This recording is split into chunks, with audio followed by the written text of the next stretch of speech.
Hey guys, in this video, I'll show you how you can make a game pass in Roblox. So make sure to watch this video till the end and let's get started. First of all, open any type of preferred browser on your PC and search for Roblox. Open the first website and make sure to log in using your account. After logging in, you will be redirected to the home page where all of the available games will be present. Now go to the Create section tab, access Discover page, and you will be brought to your Experiences section.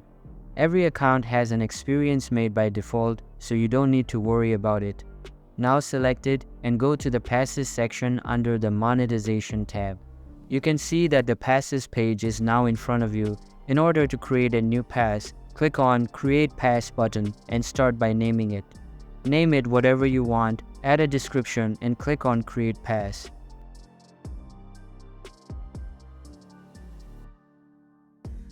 Now open it again and this time go to the Sales tab.